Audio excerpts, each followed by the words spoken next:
Hello and welcome to Rolling with Reviews. I'm Will, and with me as always is the cat's meow, Sarah. And today we're doing a review of Cat Sudoku Summer Festival. It's important to put in the Summer Festival. Yes, there's another Cat Sudoku that was made before this that's a roll and write. Yes. Now if you're curious about our two-player perspective and accessibility, check out our other video, Rolling with Two, Cat Sudoku Summer Festival. Sarah, tell us a bit about this game. Okay, on your turn, you will attempt to place one or more cards on a 3x3 grid, adhering to restrictions that each number and color must not repeat in its row or column. Turn points at the end of the game, players will need to place cards in their designated area. When the game ends, players will score points based on the number of cards put in their zone minus unplaced cards, and whoever has the most points will win the game. Okay, Will, so why did we get this? Well, Tate just said it's coming. And I'm like, what? He's been asking us to help with his game designs to make sure that they are accessible. So we actually got an early version of this. A prototype. And gave him the feedback. And then as a thank you, he sent us the all-in version of the game. Yep. So it came our way. Yes. All right, what do we like about the game? The depth. Yeah. Most small box games do have a level of mastery. Yeah. You can get around to it, but very few have the depth that's in Cat Sudoku Summer Festival. There are a lot of layers and things you have to keep in mind to play successfully. Yeah, and if you get the all-in bundle, there were 3 little modules that add even more depth to a game that's already and deeper. It's surprising because each of those mini expansions is only like 5 cards, but what they do can tweak how you play the game enough that it feels like a different experience. Yeah, so like one of them is, well, now each person gets a special reserve card. Right. Reserve cards are negative 3 points at the end of the game, so you want to get rid of them. However, you can't get rid of this one until it's the last reserve card in front of you.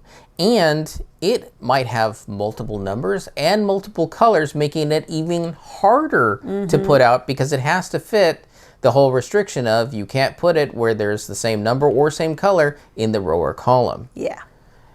And that's like, whoa, okay, I don't think I'm ready for that. Yeah, that one's a bit challenging. And then there's other ones that are like goals, like meet this condition, and then you can gain this card and get extra points at the end of the game if you are the first to meet this goal. And in a 2-player, you can get 2 of those. Right. So that's another level of fun. And then another one where you can start spending your fish token to buy these other cards that give you additional scoring options based on what's in your scoring zone. Exactly. Which is another layer of, whoa, now I have to really think about making sure I can try to get, whoa, what? Whoa. Whoa. Yeah, it can be a lot to think about. And I want to say, now, for all this complexity, if you don't overthink it like I do, it still is pretty quick to play. Yes. Because even though you have to check, so if you've got a red 2 or whatever, you have to check that, well, where can you not play it? Where can you play it? And just through process of elimination, oftentimes you don't have a lot of choices.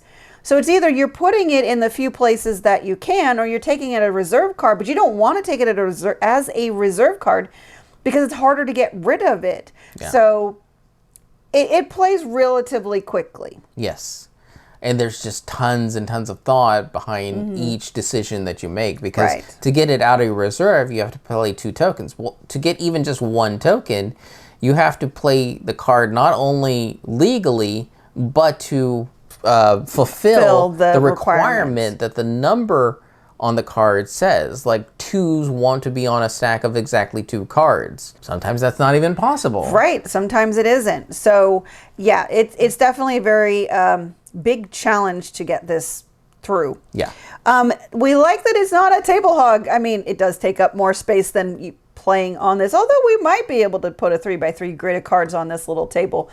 But in general, it's not a big table hog, so we really appreciate that, because it's been weird. Some small box games we've gotten have actually sprawled all over the place. Yeah, there was one game that we got, I think it was from the Game Crafter, and it was just a small box of cards, but it had you just use up the entire space of the table. Because we're building out a city, and you had your own play area, and those cards spread out this way, and the city spread out that way, and like sometimes you want that, but sometimes you want a small box game to really just be a small game. Yes.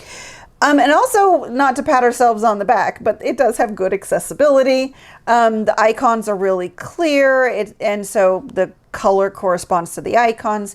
But all the text is really, legible and things like that. So it is really well done, and we're really happy that Tate asked for our help and also and listens, because that is actually a big prop that I have to give to the designer. For listening, because we've talked with other people who do help with accessibility, and they'll give a long list of accessibility issues and how to solve them, and the designers just pick and choose what they like, right? Thinking that's enough, and well, then you still got problems with the stuff you didn't fix, right? So you kind of met halfway-ish. Yeah. But anyways, Tate's always been really receptive, and we really appreciate it that he's trying to make games accessible to more people. And anyways, it's really great. Yes. So I think that covers what we like, and what we don't like is going to be more on my end of the review, in that, well, if you have analysis paralysis, this game can be very challenging, because you want to play every single card to meet the requirement on the bottom of the card to get tokens, which is not always possible. So sometimes, though, there's just one too many layers to try to remember. So some of those little mini expansions didn't do well, because it added yet one more thing for me to forget. Yeah. So... And then some of the decision process made even more conundrums for Sarah, because, like, okay, I know I can play this card, but now I'll be playing it in Will's score area, which will give him points. Yeah. Now, do I do that now, or do I hold off on it till it benefits me more? But if I do that and can't play it, it's negative points, and it's going to be harder for me to get it out at the right time. Which is why I got -6 in one of our games. Hey, I got positive numbers the next game, so I did better. Very proud of you. But... for those who suffer analysis paralysis like me, there are enough layers in this game that it might be challenging. And therefore, at that point, it just might not be a completely rewarding experience. Yeah, we are not playing around when we say this game has depth. Right. Because all those layers are what adds that very, very deep experience. Exactly. All right, who this is for? I'd say the hardcore gamers who like the deep thought of choosing what to play, where to play, when to play, and likes that in this just tiny little form factor. I would also say, now I have not looked fully at the solo rules there, but this leans towards a game that I think I would actually potentially like more solo. Right.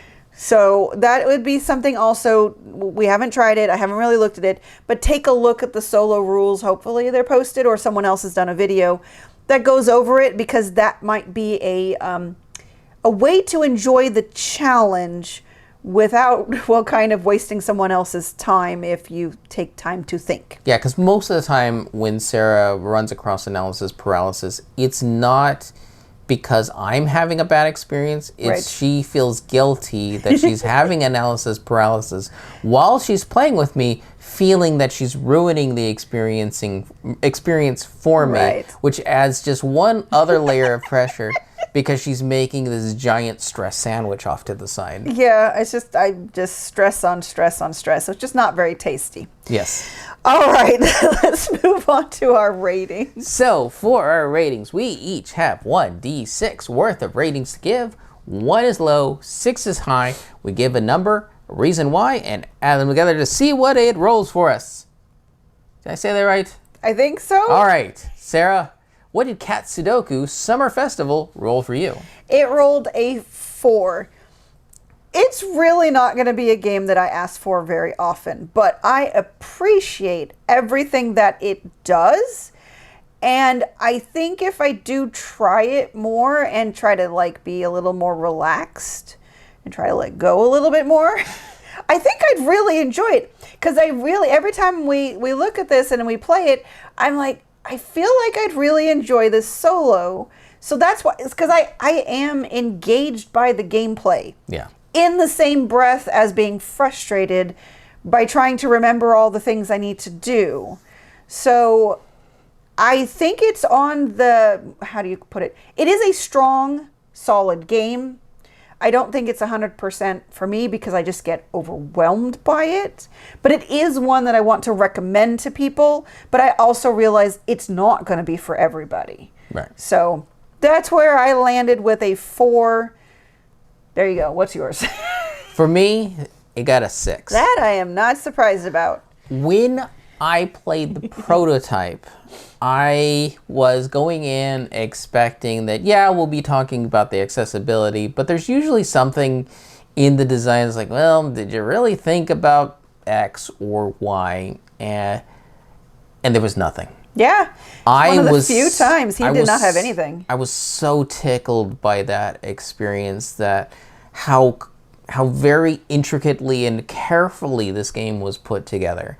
Normally, when it comes to small games like this, I might go up to a 5 being like a perfect game. But I feel because how much depth you get in this game is so much more than any small box I've ever seen. It feels like it's pushing small game design to another level.